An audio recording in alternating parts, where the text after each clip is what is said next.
What was the most disturbing thing you saw in person? ER nurse, trauma code on a middle-aged gentleman who wrecked his car, basically dead on arrival and didn't make it.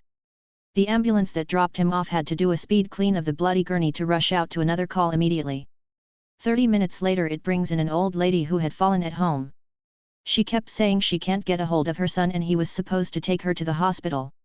Turns out her son was the one who wrecked his car on his way to take his mom to the hospital, and she was brought in on the same gurney that her dead son was just laying on moments earlier. That was a gut punch having to tell her the bad news. This was in a rural community with limited ambulance service. I saw a guy's leg shredded by recycling truck that didn't see him.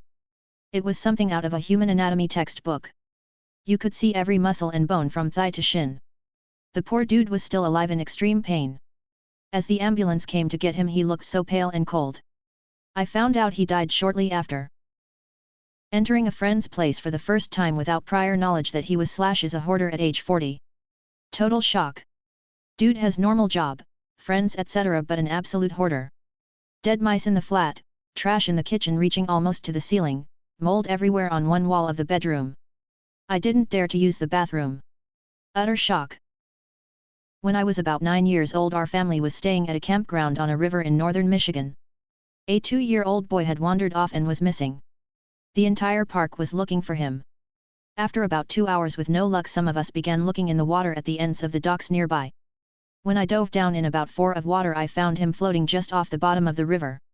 I pulled him to the surface and shouted for help. The EMTs made an effort to resuscitate him. To no avail. As horrible as that was, the thing that I will never forget was the sound his mother made when I carried him ashore. I still enjoy boating and swimming, but I have a very healthy respect for the water. Someone jumping off of a building. I'm haunted by the mental image of blood/cranial matter splattered around a very limp body. Thankfully I haven't seen much horrors in person. All my proper nightmare fuel is from being an edgy high schooler on 4CHAN. The worst thing I saw in person though was when a stray cat we had been feeding and made a home for, no TNR in the area, no shelters would take him, we couldn't take him another in, etc., finally turned up after vanishing for a few days.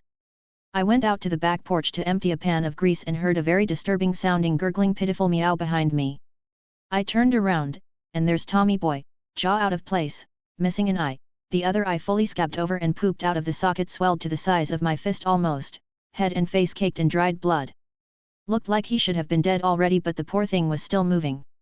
I said his name in shock, and he perked up immensely. I don't think he was 100% who he had approached given his sight challenges, and started meowing more. I pet him some because he clearly wanted pets and comfort, and then tried to rapidly get him some wet food and water and shaking and panicking which quickly turned into a proper panic attack till I got my meds in me. He couldn't eat or drink. The poor thing kept trying to, he was clearly both hungry and thirsty, but his jaw was making it impossible to do either and he kept trying and making pain sounds while failing so I had to take the food and water back.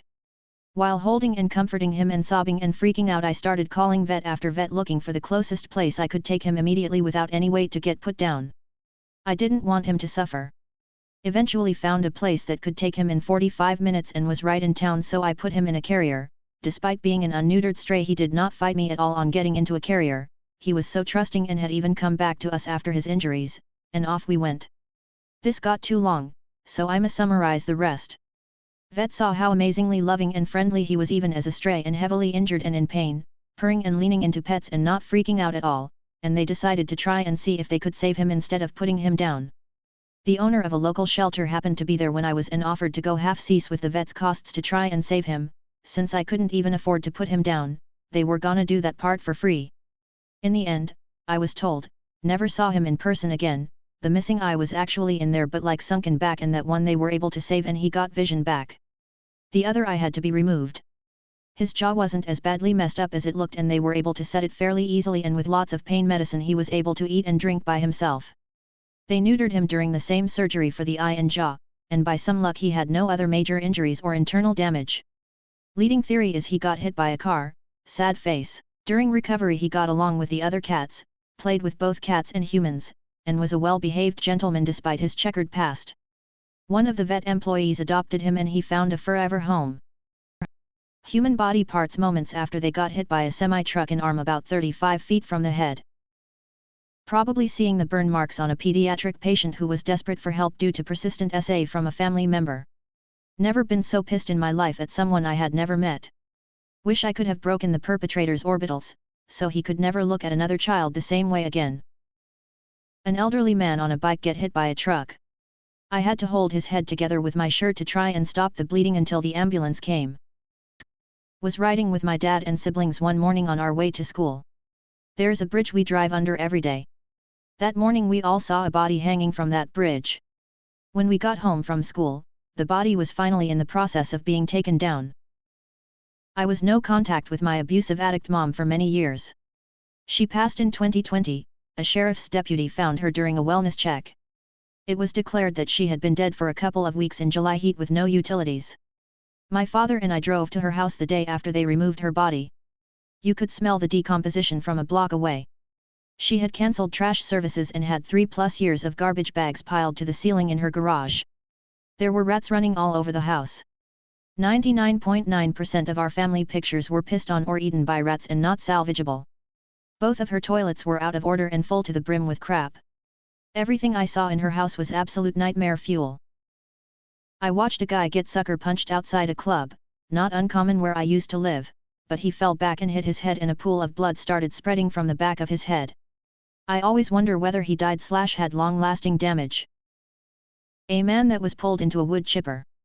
Arm and half of head gone before they got it shut down. Motorcycle rider missing their head. Launched across highway, run over by numerous cars before traffic stopped. Head was removed with helmet. About 8 years ago I working as a train conductor, my locomotive engineer and I hit a young woman with an 8,000-ton freight train traveling 40 miles per hour. After applying the emergency brakes, it was my job to get out and visually check to see if we indeed had an accident. I found her contorted body in seemingly impossible ways near the side of the tracks. I radioed 911 to my dispatcher and emergency services were immediately called. She unfortunately passed away not long after the ambulance arrived. What TV show had the worst ending? Nobody will remember this, but the correct answer is ALF. It was supposed to be a cliffhanger, but the show got cancelled, and they ended the series with ALF being captured and taken away to be dissected.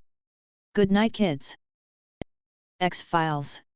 Tried to tie several story arcs together that directly contradicted one another and did it with a clip show. Like Quantum Leap, My Name is Earl ended on a cliffhanger which was cancelled soon after S4. The only resolution given was on the first episode of Greg Garcia's next project Raising Hope, where a TV news broadcast in the background said a man in Camden County completed his list. NBC had a knack for making bonehead decisions. Heroes. God, the writer's strike really had that show go wildly off the rails.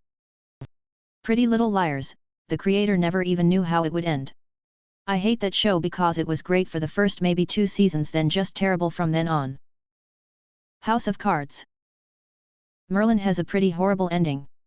Seasons 4 and 5 really felt like the show was beginning to be something special and then it just ends. Merlin. What the hell was it all for? Arthur rejects magic and they're back to square one. BBC Sherlock. The whole reason I loved that show was the mystery being explained by cold hard logic and the powers of observation. The entire last season was basically Sherlock's sister has mind control which takes effect within seconds. Total BS and I hate it. That was my favorite TV series of all time and I felt physically ill when they just murdered the whole season like that. In Quebec, we had a show called Jeremy. The main character dies in the middle. It went on without the main character for like 6 seasons. My Name is Earl. I know it got cancelled and whatnot, but for fuck's sake they couldn't fucking finish that show. Jericho. That show had so much potential and they just loosely wrapped it up, leaving me very unfulfilled with no conclusion or closure. The original ending of Dexter, who thought this was a good idea? Star Trek Enterprise.